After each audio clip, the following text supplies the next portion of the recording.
Hey boss, Emily here. Before we jump in, a quick disclaimer. I am currently on my maternity leave. So the episode you're listening to right now is brand new, but it was recorded weeks, if not months ago. Just know that going in case we make any references that don't feel quite as timely as we usually are. And know that I'll be back in the studio recording brand new episodes for you starting in the new year. In the meantime, enjoy this brand new, never heard before episode. And thanks as always for subscribing, sharing, rating, and reviewing the Bossed Up podcast. I really appreciate you being here.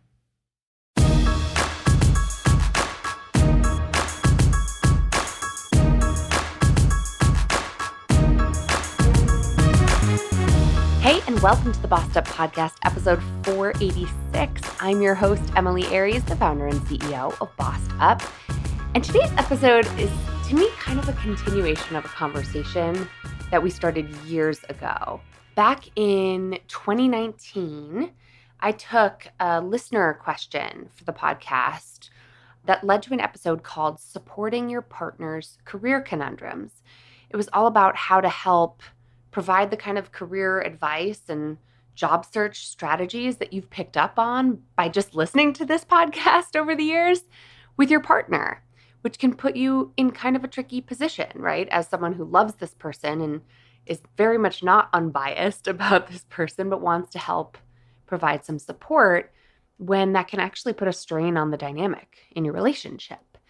Well, today we're carrying that theme forward, but in a different direction, with an episode all about how to support your own children's careers. And it's funny to be recording this from the kind of front end of parenting, myself being in the thick of raising a toddler and a newborn right now.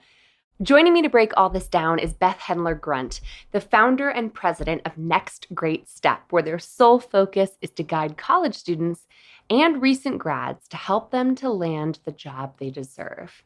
She leverages techniques and insights from advising CEOs and brings those secrets to students to help them stand out and get the job. She's enabled hundreds of clients to achieve success, where 90% of clients land the job of their choice. She's also the author of the Amazon #1 bestseller, The Next Great Step, The Parent's Guide to Launching Your New Grad into a Career. And she's been featured in the Wall Street Journal, New York Times, CNN, Fortune, and many other media outlets, and now including Bossed Up. Beth, welcome to the Bossed Up podcast. Thank you for having me.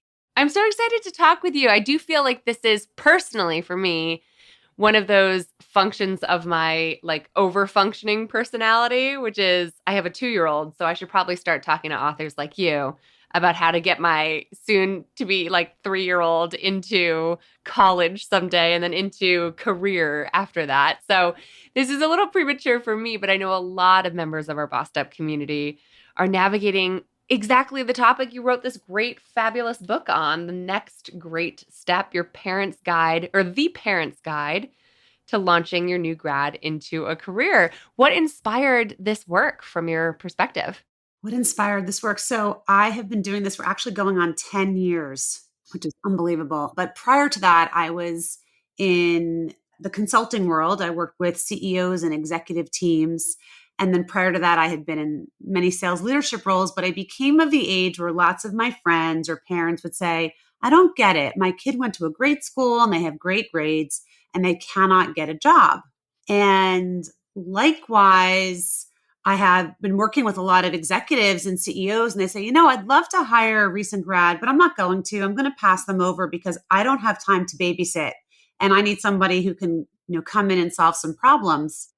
So I saw that there was this opportunity, there was this disconnect. And what if we taught young adults how to think like their own CEO in terms of how do you compete? How do you add value? And how do you have a strategy for this process? And just started testing it out with my friends' kids in my basement who were in college. And they're like, we're not getting this in college. This is so helpful. And that's how it kind of started. I love that. So I wonder over the past decade too, I'm just thinking about the macroeconomics of our wild labor market in recent years. Have things changed recently in terms of is there any good news for the new grad? Things have changed a lot. I think when I started this, there was always that problem of kind of this disconnect where a lot of young adults didn't understand what they either needed to say or how to present themselves, and just that, understanding what it took to speak to someone who was maybe 10, 20 years older than you and really be able to share your value. The difference now, I don't wanna be negative, but the pandemic really did hurt our kids in terms of just not allowing them to have those same experiences on campus or practice speaking with people or just having connections with their own friends. And I do feel that the grads coming out now, they just have a lot more self-doubt. I see a lot more mental health issues on the rise, and of course, I'm worried and concerned for all of our young adults. It's just, I think they feel the weight of things a little bit more. So if they don't hear back, it's like they take it so much more heavy and personally. So, just trying to help boost their confidence because there are opportunities. And yes, it is a tight job market, but it always cycles, right? We go through these cycles of it being difficult and then there's more opportunity. But I just want them to feel more confident because they have the right skills. They have what employers need. They just have to see it in themselves. Yeah, that is such an interesting point. I mean, I see that in our own job seekers in our community at Bossed Up, right? Which is the volume involved in hiring these days has left so many job seekers getting ghosted. It's hard not to take offense, especially if you are 10, 20 years into your career and you're like, what the heck? Like I thought this would be easier at this age, but I think it's a pretty impersonal process nowadays that I'm sure can leave young people who are navigating it for the first time just feeling jilted. Yeah, and not only that, I think we have this generation who's come up with using technology, so they're comfortable with technology, but I think there's a little bit too much faith put into it, meaning they think that if I have all the right keywords or I just apply to 100 or 200 jobs, like that they can beat the algorithm. There's this whole concept of like if I just can beat the algorithm, then I can get hired. And what they don't realize is the same thing that was, 20 years ago, 10 years ago, or now is that people hire people, not AI and not a tracking system or so it's tough. They're really relying on the technology. That's what they know. That's what they've been told. And now the rules are different than what they thought. That is such a key point. Some things change and some things stay the same. And that person to person communication piece is hard, especially for COVID kids who were on virtual school for years. Having to get those skills back, I'm sure, is such a steep climb. So, why would they listen to us, Beth? I'm the family career coach, right? Like, I've been in the career development space for over a decade. I have siblings who are a decade younger than me, and my little brother in particular came to mind as I was reading your book because he won't listen to my advice. None of my family members, they'll ask for it and then they'll disregard it. So, how do you as a parent kind of position yourself? What's your philosophy on how parents should or shouldn't be involved in this process? Such a good question. And just so, I mean, I am also the parent of a rising college senior, and my older son is in grad school. So, look, I'm living this real time. I have my own struggles. I completely understand. And look, it all depends on your relationship with your kid. But sometimes kids, young adults, they also want to forge their own path. They don't necessarily want to be listening to mom and dad, or they want to try it on their own. And I think one thing as parents that I've learned, I'm not a parenting expert, but after speaking with hundreds, probably thousands of parents and students at this point, sometimes we need to give them enough rope to try it on their own. And sometimes they need to go through the challenge and pain of failure too, for them to come around and say, okay, I need help. Because I'll speak for myself. A lot of parents like me we're like, well, I can fix this for you. I can save you from the heartache. They don't always want to be saved, or they're trying to exert their independence as an adult. And that's part of the beauties of growing up is sometimes you do need to make mistakes and you need to figure things out. Maybe it doesn't go the way you thought. And for parents, we sometimes just need to be a little bit more patient with the process because I know for myself, I'm like, wow, I could have just saved you a lot of time if you just listened to me the first round. But look, it's an interesting transition in life that they're exerting their independence. They are becoming adults. And sometimes, especially in a lot of parents I speak to, a lot of parents haven't looked for a job in over 20 years. So sometimes they are not familiar with the process.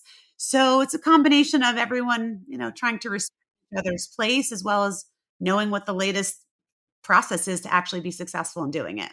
Right. And I think that's so key is like things have changed a bit. Like it takes longer, it takes more applications than it used to. And so, your perception of what success looks like has to be empathetic towards the realities of what success can look like in the modern job market, which is so wild and so much longer and harder in some ways. You reminded me of recent research I stumbled upon. I couldn't find the source. This was like on an Instagram reel I probably saw sitting on the toilet at some point, honestly, in recent history. But there was an Instagram reel about agency and like what creates self-confidence in children over the course of a lifetime. And they linked it back to having a job in their youth, like in high school. And I wonder if you see a difference between the kinds of kids who are looking for their first job after college versus kids who've held down jobs, even just little part-time things in the summer, if that makes a difference. Yeah, it's so interesting because we speak to such a wide range of students from, local community college to the top Ivies. And the ones who did hold job the ones who really had to hustle or the ones who are putting themselves through college or really have to pay for it. I'm not saying that they're better, but they definitely have more resilience and they have a little bit more street smarts. They're not solely holding off on their GPA or the reputation of the school to put them into a role. Like they are a little bit more savvy and willing to really kind of work a little bit harder or more determined. And sometimes our students, and look, I understand my kids are a similar age. They're of the generation where everybody wins and everybody got a trophy. So we as parents created this challenge. We're not innocent in the process.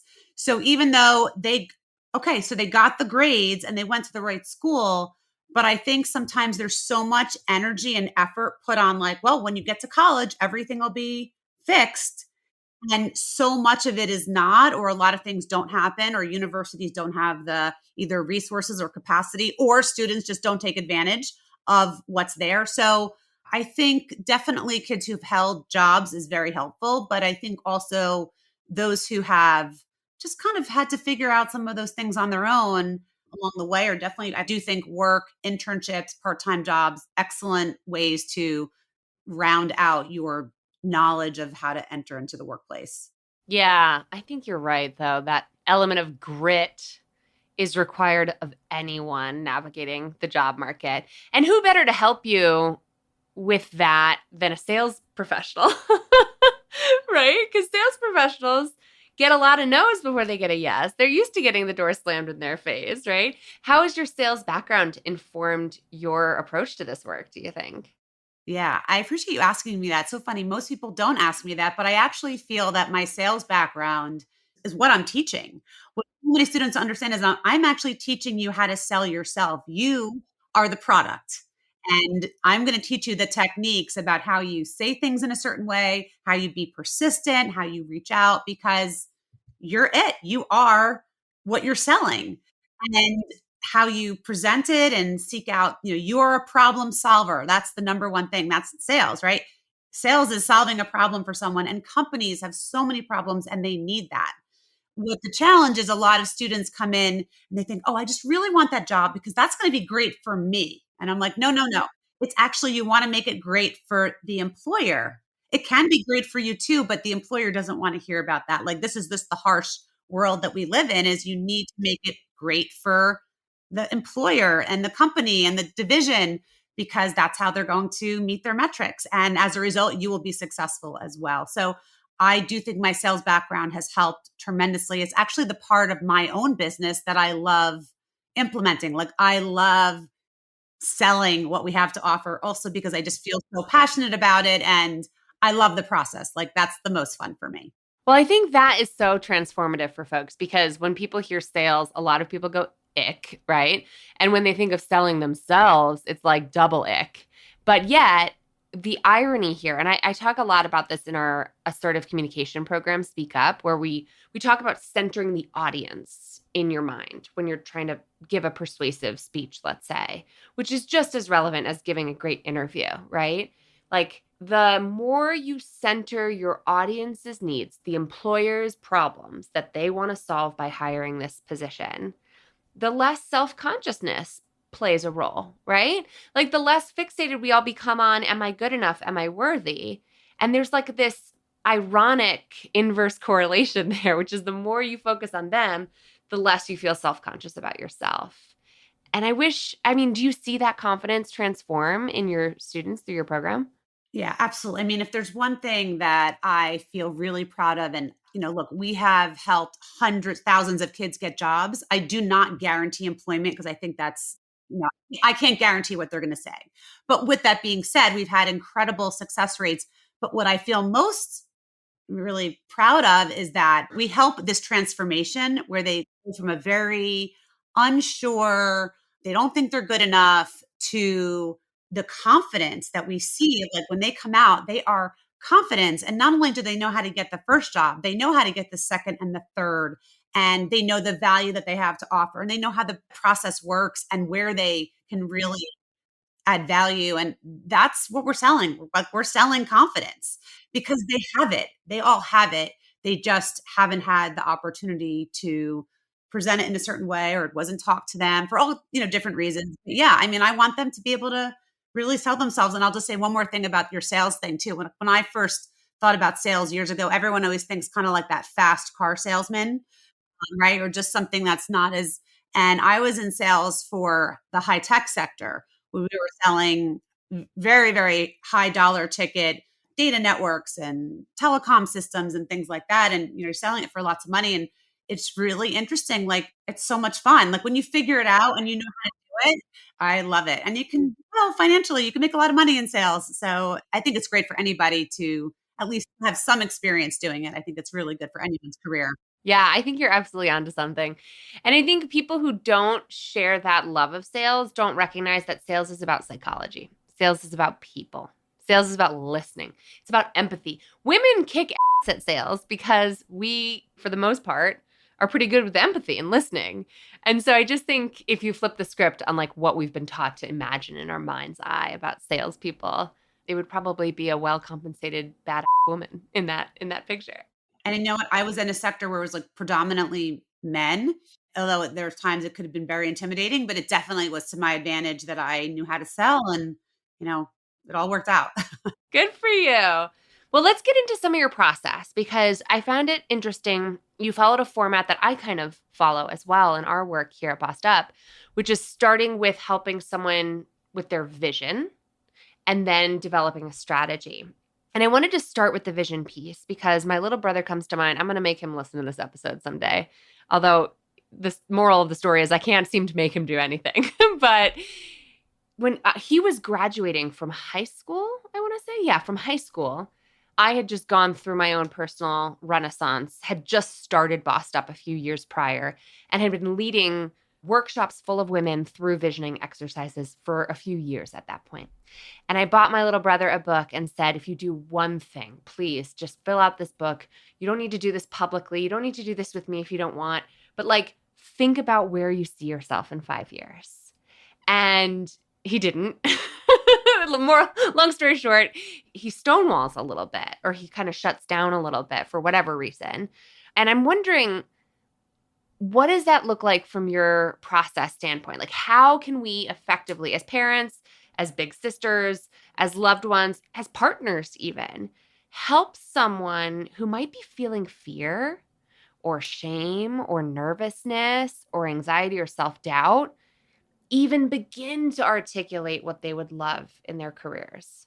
I think there's a lot of opportunity, probably two ways for parents, mentors, older siblings. The first thing we do when we talk to our students about a vision is we kind of take away all the barriers and we say, forget what you studied, forget what you think you're supposed to do. Like, think really big. What does it feel like? You don't even have to know the name of the job. Like, what would it feel like every day if it felt really good doing what you wanted? What environment would it be in? Would it be with a big organization? Would it be small? What kind of things would you be doing? So I don't even care about the name or the title or the company. I don't need it to be so specific. It's like giving them a chance to be unhooked from their major even. And I know for a lot of students, they feel understandably a lot of pressure because of the amount of money invested in college loans. So if they come out and say, well, I really hated my major, that's a blow to themselves and to their parents to hear that. But kind of, since we're not the parents, a bit like, parents aren't listening, no one's listening, just inside your head. And I think giving them that initial chance to be like, if I really had my choice, this is what I'd really like to be doing. Or this is the kind of, I love working with children. I really enjoy writing. I really get excited when I can, code something, solving a problem. So we kind of try to get them to just start thinking really big, because when you take away all of the barriers, it then allows like a whole other level of ideas and opportunity to come to the forefront that could be options for you that they were never maybe given the chance to say. Totally. I love that. And how should parents respond in that moment? Because I feel like one misstep in like light of someone saying, I know I just got a chemical engineering degree, but I really love spending time with children. And if a parent goes, what the fuck? Like what should we and what should we not do in response to hearing someone who's willing to be vulnerable enough to actually articulate that vision or answers to those powerful questions? Like, how do we respond? It's a tough one. I mean, we also have parents have to really like think before we speak. Or what I've learned over the years, as you have children, you'll have more children, sometimes silence is the best answer, and not immediately jumping down their throat with like, how could you, or that's stupid, or that's not, how are you going to make money? Like, I mean, even my older one always said to me, he's like, I really want to study psychology. Now, just keep in mind, both my husband and I, we both went to business school undergrad. I have my MBA. We're very entrepreneurial. And my initial, which of course I regret, but I'm like, well, what are you going to do with that? Yeah. Right? Like, of course, that's in hindsight, I should not have said it like that.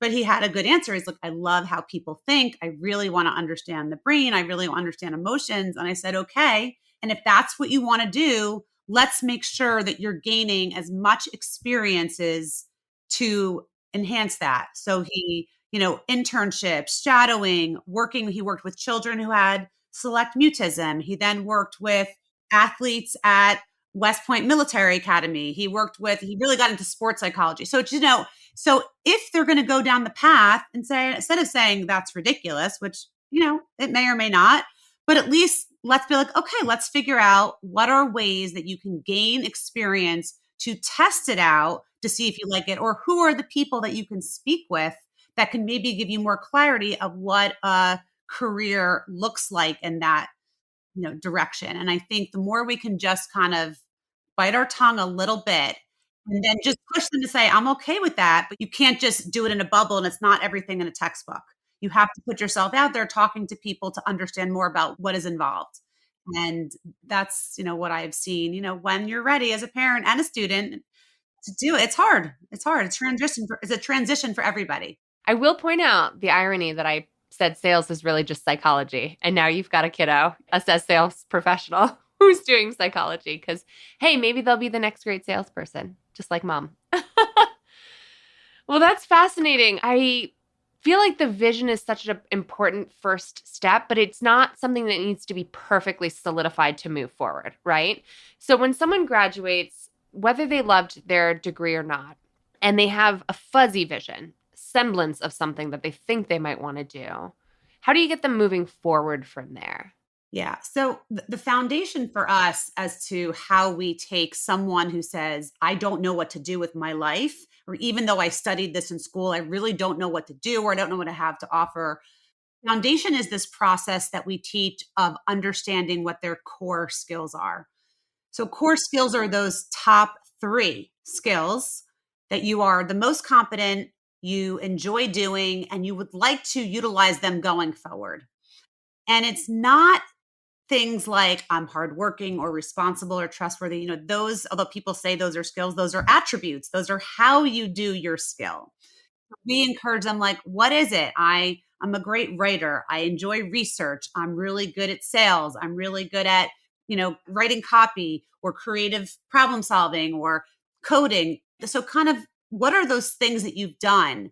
And if you say that you've done it, you can't just pull it out of the air and say that you're good at it. I need at least one or two examples that prove to anybody that you've done it and you know how to do it, because what we share with our young adults is people do not read and they do not listen. So you have to assume they're barely reading your resume and they're going to tune out very quickly. So if you don't get to the point really concisely about what you have to offer and how it could help them, you're going to lose them.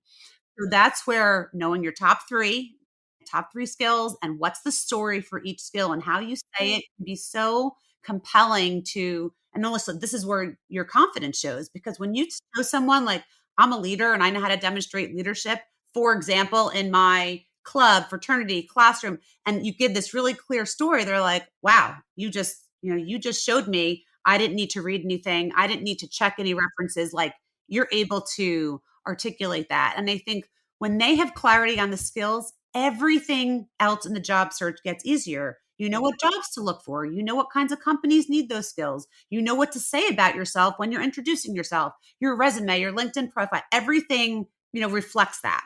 I love the idea of kind of having this narrative to come back to of like, what are you offering to the world? And it also makes me think of how do we position our children? And this is clearly a toddler mom talking, okay? But like, how do we position our children to have enough life experience, enough interaction with different parts of the world to have those stories at the ready?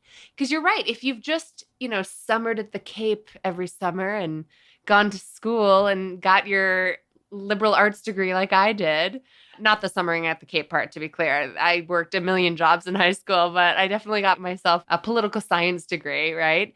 But if you've lived a sheltered life because your parents wanted to protect you from hardship, wanted to prevent you from having to hustle the way that they did, then they are not going to have a lot of stories in their arsenal, are they? Well, look, I think there's two things. One, it doesn't even have to be that complicated. Like, I think just making sure that your kids are talking to their family members and asking what your aunt or uncle does for a living, or actually asking, what is your, like, even at a family event, it doesn't have to be, they don't need these worldly experiences. And I know everyone wants like I'm a big proponent of internships. Sometimes it works out, sometimes it doesn't. It doesn't always have to be a fancy, rotational. It could be or you could be scooping ice cream and delivering pizza, and that's fine.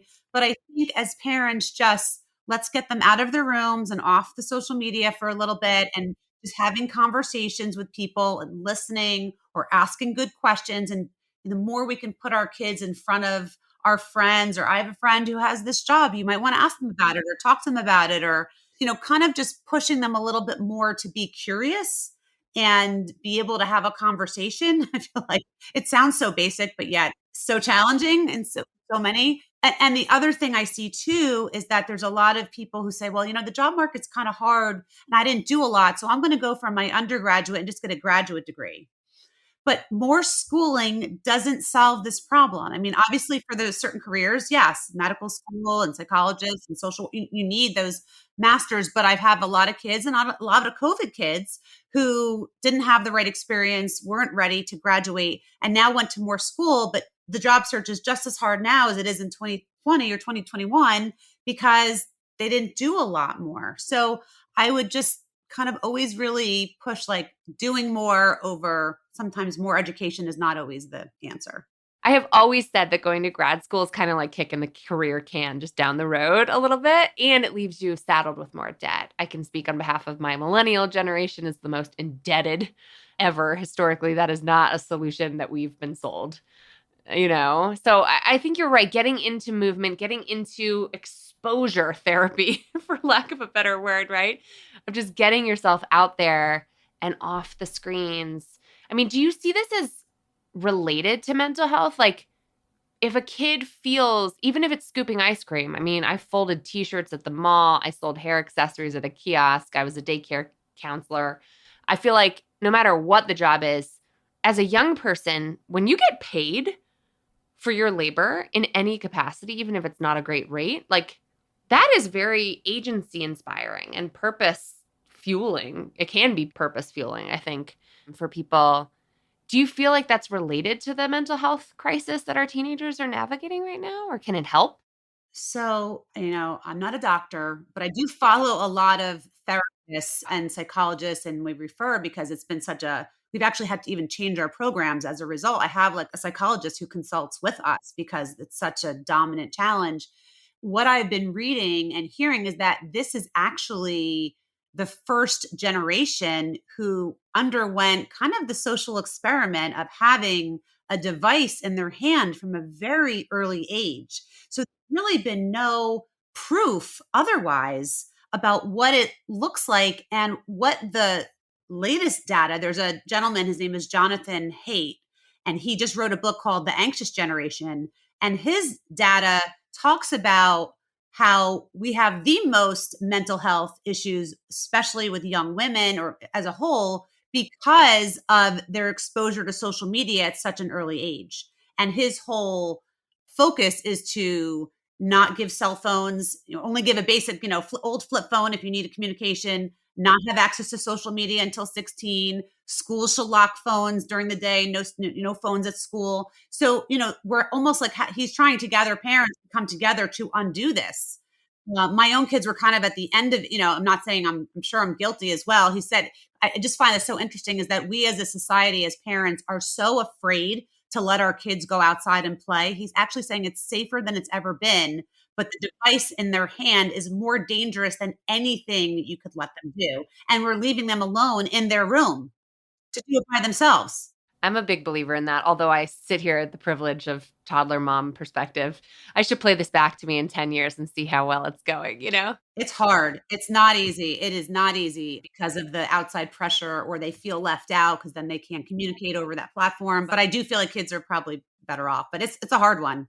So, first of all, I could talk with you forever about this topic, clearly, and I know our time is limited, but what is one piece of advice for the parent themselves in this process when it comes to helping a child, or let's say a sister, a brother, a loved one, a little brother in my case? How should we manage our own expectations and ourselves when helping someone else navigate envisioning their career and developing and executing a strategy to make it a reality? What I've seen is that the more that as parents that we can be a little bit more patient and take our own level of expectation, whatever that was, and kind of look at that compared to like who is the child that's actually in front of you. Because that is not always fair. And again, I'll just say, I know I've done it, right? You go through those moments like, well, my child go to the college that I went to. Well, getting into college now is very different than it was 30 years ago, right? It's just insane how crazy it is. And, I think we need to really like take a look at our own expectations and is that fair to put that on our kids? But I think the other thing is to really listen more than speak. And one more thing is to point out the strengths in our kids. Like sometimes our kids don't even see it. Of like, I noticed that you're an amazing problem solver, even if it's with your friends, or I've noticed that you have a real knack for like math or, solving a complex problem. And I think when we point out the positives that they sometimes don't even see, it also helps them to feel more confident, and maybe they'll be a little bit more receptive to hearing us when they're ready. It's a tough one. There's no, I don't have it all figured out. I love that. I mean, I see that in our own job search clients too. Like sometimes I ask them the question, how do you, as a project manager or an accountant, let's say, how is your work different than the worst accountant out there in the world? Because only in that context can some of my women clients say, oh, well, I'm punctual, I'm honest, I'm accurate, and then all of a sudden they can rattle off, the differentiators that they need in order to sell themselves. So I love that point. Have you read The Conscious Parent by Dr. Shafali? Is it Sawberry, I want to say?